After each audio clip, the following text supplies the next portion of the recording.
ആറ്റുകാലമ്മയുടെ ഐതിഹ്യവും പൊങ്കാലയുമാണ് ഞാനിന്നിവിടെ പറയുവാൻ പോകുന്നത്.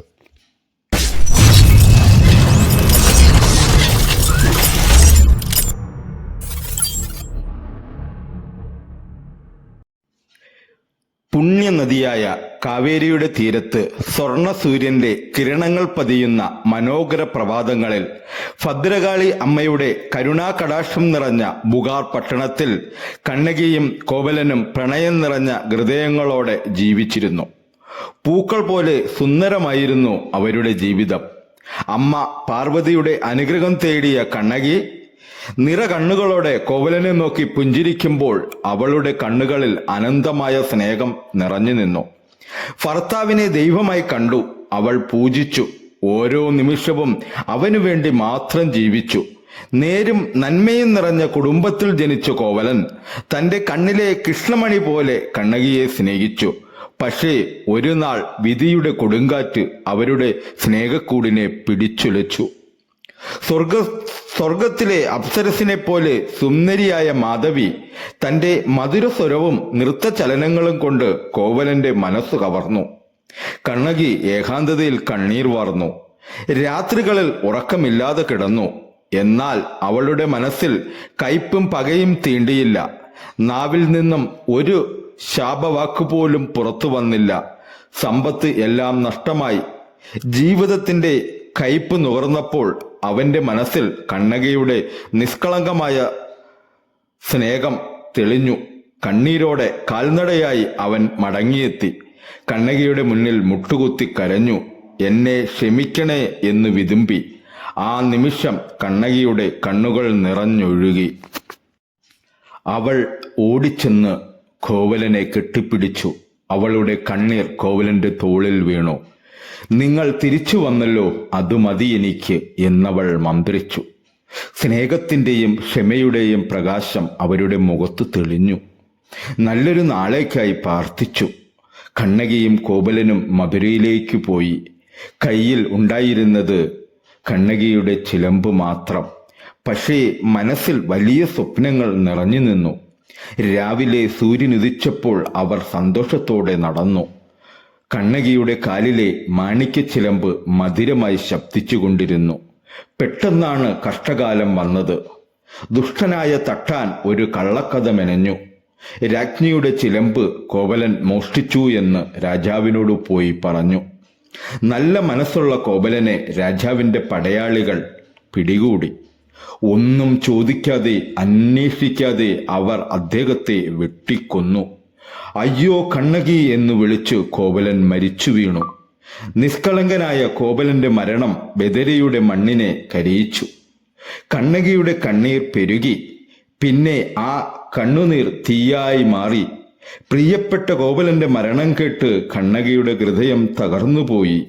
പക്ഷേ കരയുവാൻ അവൾക്ക് നേരമില്ലായിരുന്നു. നീതി തേടി അവൾ രാജകൊട്ടാരത്തിലേക്ക് നടന്നു. എന്റെ കോവലൻ കള്ളനല്ല എന്നവൾ രാജാവിനോട് ഉറക്കെ വിളിച്ചു പറഞ്ഞു. നോക്കൂ, എന്റെ ചിലമ്പിൽ മാണിക്യമാണ്, രാജ്ഞിയുടെ ചിലമ്പിൽ മുത്താണ്. സത്യം മനസ്സിലാക്കിയ നിമിഷം രാജാവ് തന്റെ തെറ്റ് തിരിച്ചറിഞ്ഞു. പക്ഷേ അപ്പോഴേക്കും വൈകിപ്പോയിരുന്നു. കണ്ണകിയുടെ കണ്ണീർ തീയായി മാറിക്കഴിഞ്ഞിരുന്നു. സാധാരണക്കാരിയായി കണ്ണകി മാറിക്കഴിഞ്ഞിരുന്നു. ഭദ്രകാളി അമ്മയുടെ രൂപമായി കോപത്തോടെ അവൾ മാറിടം വലിച്ചെടുത്തു. മധുരയിലേക്ക് എറിഞ്ഞു ശാപവാക്കുകളോടെ. അമ്മയുടെ കോപാഗ്നിയിൽ നഗരം കത്തി. എന്നാൽ നല്ലവരെ അമ്മ രക്ഷിച്ചു. നീതി നടപ്പാക്കിയ ശേഷം കണ്ണകി ദേവിയായി കൊടുങ്ങല്ലൂരിലേക്ക് യാത്രയായി. കൊടുങ്ങല്ലൂരിലേക്കുള്ള യാത്രയ്ക്കിടയിൽ കണ്ണകിയമ്മ ആറ്റുകാലിൽ എത്തിച്ചേർന്നു. കാളിദേവിയുടെ പുണ്യനാട്ടിൽ ഒരു ദിവ്യലീലയ്ക്ക് അമ്മ തയ്യാറെടുത്തു. കിള്ളിയാറിന്റെ തീരത്ത് മുല്ലവീട്ടിൽ കാരണവർ പൂജയിലായിരുന്നു. അപ്പോഴാണ് ഒരു പെൺകുട്ടി വന്നത്. ചെറുപുഞ്ചിരിയോടെ തേജസ് നിറഞ്ഞ മുഖവുമായി എനിക്ക് ആറിന്റെ അക്കരെ പോകണം, സഹായിക്കുമോ എന്നവൾ ചോദിച്ചു. കാരണവർ ആ കുട്ടിയെ നോക്കി ദിവ്യദൃഷ്ടി തിരിച്ചറിഞ്ഞു. വിനയത്തോടെ തലകുനിച്ച് കുട്ടിയെ അദ്ദേഹം കൈകൾ കൂപ്പി വണങ്ങി. സന്തോഷത്തോടെ ആറ് കടത്തി വീട്ടിലേക്ക് ക്ഷണിച്ചു. അല്പം കാത്തിരിക്കു കുട്ടി, ഞങ്ങൾ എല്ലാം ശരിയാക്കിത്തരാം എന്ന് പറഞ്ഞ് കാരണവർ പോയി. കുടുംബം മുഴുവൻ സ്വീകരണത്തിനൊരുങ്ങി. പക്ഷേ തിരിച്ച് എത്തിയപ്പോൾ പെൺകുട്ടിയെ കാണാൻ ഇല്ലായിരുന്നു. പെൺകുട്ടിയെ കാണാതായതിൽ മുല്ലവീട്ടിൽ കുടുംബം കുഴങ്ങിയിരുന്നു. അന്ന് രാത്രി കാരണവരുടെ സ്വപ്നത്തിൽ ആ പെൺകുട്ടി വീണ്ടും പ്രത്യക്ഷയായി.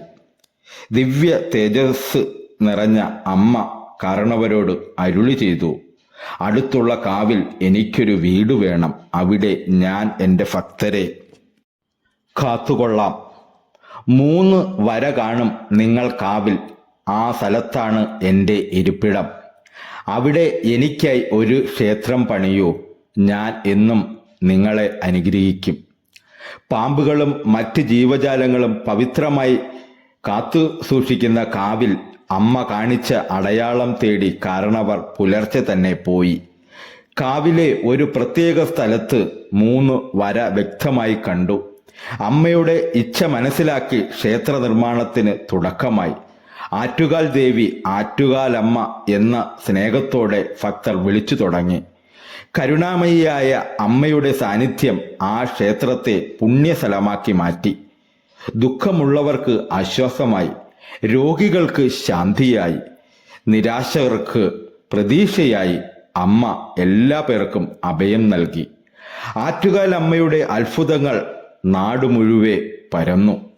ദൂരെ സ്ഥലങ്ങളിൽ നിന്നും ഭക്തർ അമ്മയുടെ ദർശനത്തിനായി എത്തി. കാലം കടന്നുപോയപ്പോൾ ഭക്തജനങ്ങളുടെ ഹൃദയത്തിൽ നിന്ന് നല്ലൊരു ആശയം പിറന്നു. നമുക്ക് അമ്മയ്ക്ക് വലിയൊരു ക്ഷേത്രം പണിയാം. പുതിയ ക്ഷേത്രം പണിയുമ്പോൾ അമ്മയുടെ പുതിയ വിഗ്രഹവും തയ്യാറാക്കി. 4 കൈകളിൽ 4 ആയുധങ്ങൾ, കുന്തം, വാൾ, തലയോട് പരിച. ശക്തിയുടെയും കരുണയുടെയും പ്രതീകമായി അമ്മ തൻ്റെ വിഗ്രഹത്തിൽ വിളങ്ങി. 4 കൈകളിലും 4 ആയുധവുമായി മഹാദേവിയെപ്പോലെ കാവൽ നിന്നു. ബദരിനാഥ് ക്ഷേത്രത്തിലെ പ്രധാന താന്ത്രികൻ തന്നെ വന്നു പ്രതിഷ്ഠാകർമ്മം നടത്തി. അമ്മയെ പുതിയ വിഗ്രഹത്തിൽ പ്രതിഷ്ഠിച്ചു. ആറ്റുകാൽ ക്ഷേത്രത്തിന്റെ ശ്രീകോവിലിൽ 2 വിഗ്രഹങ്ങൾ പ്രതിഷ്ഠിച്ചിരിക്കുന്നു. മധ്യത്തിൽ മൂലവിഗ്രഹം, രത്നത്തിൽ പതിച്ച സ്വർണ കവചത്തിനുള്ളിൽ. അതിനരികിൽ 2ാമത്തെ വിഗ്രഹവും. കേരള തമിഴ് വാസ്തുവിദ്യകളുടെ സുന്ദരമായ സമ്മിശ്രമാണ് ക്ഷേത്രം. പുതിയ കെട്ടിടമായതിനാൽ പഴമയുടെ മാറ്റം കുറവാണെങ്കിലും അതിമനോഹരമായി ശില്പങ്ങൾ നിറഞ്ഞു നിന്നു. മഹിഷാസുര മർത്തിനി, കാളി, രാജരാജേശ്വരി, പാർവതി, ശിവൻ, ദേവിയുടെ വിവിധ രൂപങ്ങൾ ഇവയെല്ലാം മനോഹരമായി കൊത്തിവെച്ചിരിക്കുന്നു. ക്ഷേത്രത്തിന് പുറത്തും ക്ഷേത്രത്തിന് ചുറ്റുമുള്ള നടപ്പാതയിൽ മറ്റു ദേവതകളുടെ ശില്പങ്ങളും മഹാവിഷ്ണുവിന്റെ ദശാവതാര കഥകളും സുന്ദരമായി ആലേഖനം ചെയ്തിരിക്കുന്നു. മുൻവശത്തെ ഗോപുരത്തിന്റെ ഇരുവശങ്ങളും കണ്ണകി ദേവിയുടെ കഥ ചിത്രീകരിച്ചിരിക്കുന്നു. തെക്കേ ഗോപുരത്തിൽ ദശയാഗ കഥയും സതീദേവി അഗ്നിപ്രവേശനം നടത്തുന്ന രംഗവും. ക്ഷേത്രത്തിന്റെ പ്രവേശന കവാടം ആധുനിക ശില്പകലയുടെ മികച്ച മാതൃകയാണ്. ഓരോ കൊത്തുപണികളിലും കാണാം ശില്പികളുടെ കലാവൈഭവവും ഭക്തിയും. ആറ്റുകാൽ ഭഗവതി ക്ഷേത്രത്തിലെ ഏറ്റവും വലിയ ഉത്സവമാണ് പൊങ്കാല. അമ്മയ്ക്കുള്ള നേർച്ചയ്ക്കായി സ്ത്രീകൾ അരിയും പാലും പഞ്ചസാരയും വെച്ച് സ്ത്രീകൾ പായസം തയ്യാറാക്കുന്നു. തെക്കൻ കേരളത്തിലും തമിഴ്നാട്ടിലും പൊങ്കാല നേർച്ച നടത്താറുണ്ട്. എന്നാൽ ആറ്റുകാലിൽ ഇത് ലോകപ്രസിദ്ധമായ ഒരു മഹോത്സവമായി മാറി. ക്ഷേത്രത്തിന് ചുറ്റും സ്ത്രീകൾ ചെറിയ അടുപ്പുകൾ കൂട്ടി വിറകു കത്തിച്ച് അരി വേവിച്ച് അമ്മയ്ക്ക് നേർച്ച നടത്തുന്നു. എൻ്റെ ആഗ്രഹം സഫലമായാൽ അമ്മയ്ക്ക് പൊങ്കാല നേരാം, ഇങ്ങനെ നേർന്നവർ എത്തുന്നു. തങ്ങളുടെ നേർച്ച നിറവേറ്റാൻ വിവാഹം വേണമെന്ന ആഗ്രഹം മുതൽ കുഞ്ഞിനു വേണ്ടിയുള്ള പ്രാർത്ഥന വരെ, രോഗശാന്തി മുതൽ ജീവിത വിജയം വരെ എല്ലാ ആഗ്രഹങ്ങളും അമ്മ സാധിച്ചു കൊടുക്കുന്നു. പണ്ടൊക്കെ 10-15 സ്ത്രീകൾ ക്ഷേത്ര പരിസരത്ത് മാത്രം നടത്തിവരുന്ന നേർച്ച ഇന്ന് ലക്ഷക്കണക്കിന് സ്ത്രീകൾ പങ്കെടുക്കുന്ന മഹോത്സവമായി മാറിയിരിക്കുന്നു. കാലക്രമേണ പൊങ്കാല നേർച്ചയുടെ വ്യാപ്തി ക്ഷേത്ര പരിസരത്തു നിന്നും കൂടുതൽ വിപുലമായി. ശ്രീ പത്മനാഭസ്വാമിയുടെ ക്ഷേത്ര പരിസരം വരെ 5 കിലോമീറ്ററോളം ചുറ്റളവിൽ പൊങ്കാല നടക്കുന്നു. അമ്മയുടെ കരുണയും അനുഗ്രഹവും ഭക്തരുടെ ജീവിതത്തിൽ അത്ഭുതങ്ങൾ സൃഷ്ടിക്കുന്നു. അതുകൊണ്ടാണ് കൂടുതൽ സ്ത്രീകൾ പൊങ്കാലയിൽ പങ്കെടുക്കാൻ എത്തുന്നത്. മകരം കുംഭമാസത്തിലെ കാർത്തിക നക്ഷത്രത്തിൽ 10 ദിവസത്തെ മഹോത്സവം ആരംഭിക്കുന്നു. 9ാം നാളിൽ പ്രസിദ്ധമായ പൊങ്കാല 10ാം രാത്രി കുരുതി ദർപ്പണത്തോടെ സമാപിക്കുന്നു. ജാതിമത ഭേദമന്യേ എല്ലാവരുടെയും വീടുകൾ, തുറസായ സ്ഥലങ്ങൾ, റോഡുകൾ, കച്ചവട സ്ഥാപനങ്ങൾ, സർക്കാർ ഓഫീസുകൾ എല്ലാം പൊങ്കാല നേർച്ചയ്ക്കായുള്ള പുണ്യഭൂമിയായി മാറുന്നു. കേരളത്തിന്റെ വിവിധ ഭാഗങ്ങളിൽ നിന്നും ഇന്ത്യയുടെ മറ്റു സംസ്ഥാനങ്ങളിൽ നിന്നും ആയിരക്കണക്കിന് സ്ത്രീകൾ എത്തുന്നു അമ്മയുടെ അനുഗ്രഹം തേടി. അമ്മയുടെ അനുഗ്രഹ ശക്തിയിൽ വിശ്വസിച്ച് അന്യ നാട്ടുകാരും ഇവിടെ എത്തുന്നു. കഴിഞ്ഞ കുറേ വർഷങ്ങളായി വിദേശ വനിതകളും പൊങ്കാലയിൽ പങ്കെടുക്കുന്നു. ഒരു ദിവസത്തെ ചെറിയ ചടങ്ങിൽ നിന്നും 10 ദിവസത്തെ മഹോത്സവമായി വളർന്ന് ലോകശ്രദ്ധ നേടിയ ആറ്റുകാൽ പൊങ്കാല ഭക്തിയുടെയും ഐക്യത്തിന്റെയും ഉത്സവമായി മാറി. സ്ത്രീകൾക്ക് മാത്രമായുള്ള ഈ മഹോത്സവം വടക്കേ ഇന്ത്യയിലെ കുംഭമേളയെ ഓർമ്മിപ്പിക്കും. കുംഭമേളയിൽ സാധുക്കൾ നിറയുമ്പോൾ ഇവിടെ സ്ത്രീകൾ മാത്രം നിറഞ്ഞു നിൽക്കുന്നു. ആയിരക്കണക്കിനു ചെറുതീകൾ തിരുവനന്തപുരത്തിന്റെ മണ്ണിൽ തെളിയുന്നു. സ്ത്രീകൾ കാറ്റുതീ ജ്വലിപ്പിക്കുന്ന കാഴ്ച ഒരു അപൂർവ ദൃശ്യമാണ്. ക്ഷേത്രത്തിൽ നിന്നും ശംഖധ്വനി മുഴങ്ങുമ്പോൾ എല്ലാവരും അരിയും വെള്ളവുമൊഴിച്ച് അടുപ്പിൽ വയ്ക്കുന്നു. കാറ്റ് ഊതി തീ കത്തിച്ച് പൊങ്കാല തയ്യാറാക്കാൻ തുടങ്ങുന്നു. അരി വെന്ത് പൊങ്കാലയായി മാറുമ്പോൾ ക്ഷേത്രത്തിൽ നിന്നും വീണ്ടും ശംഖുനാദം ഉയരുന്നു. അപ്പോൾ എല്ലാവരും പൊങ്കാലയെടുത്ത് ക്ഷേത്രത്തിലേക്ക് കൊണ്ടുപോകുന്നു. അമ്മയ്ക്ക് നേർച്ച സമർപ്പിക്കുന്നു. സ്ത്രീകളുടെ ഐക്യവും സഹകരണവും ഭക്തിയും ഒന്നുചേരുന്ന ഈ പുണ്യദിനത്തിൽ ആറ്റുകാലമ്മ തൻ്റെ മക്കളെ അനുഗ്രഹിക്കുന്നു. ഇങ്ങനെയാണ് കണ്ണകി ദേവി ആറ്റുകാലമ്മയായത്. തിരുവനന്തപുരത്തിന്റെ മണ്ണിൽ അനുഗ്രഹമായി വിളങ്ങുന്നത്.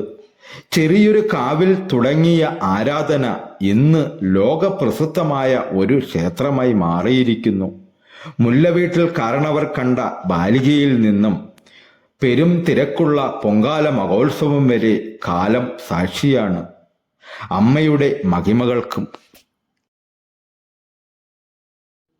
ഭക്തരുടെ വിശ്വാസത്തിനും സ്നേഹത്തിനും ജാതിമത ഭേദമില്ലാതെ എല്ലാവരെയും ചേർത്ത് പിടിക്കുന്ന ആറ്റുകാലമ്മയുടെ കൃപാകടാക്ഷം കേരളത്തിൻ്റെ സാംസ്കാരിക പൗതൃകത്തിൻ്റെയും സ്ത്രീ ശക്തിയുടെയും തിളങ്ങുന്ന ഉദാഹരണമാണ്. ഓരോ വർഷവും ലക്ഷക്കണക്കിന് സ്ത്രീകൾ തങ്ങളുടെ പ്രാർത്ഥനയുമായി എത്തുന്ന ഈ ക്ഷേത്രം വിശ്വാസത്തിൻ്റെയും ഭക്തിയുടെയും മാത്രമല്ല, സ്ത്രീകളുടെ ഐക്യത്തിൻ്റെയും പ്രതീകമായി നിലകൊള്ളുന്നു. അമ്മേ ശരണം, അമ്മേ ശരണം, അമ്മേ ശരണം.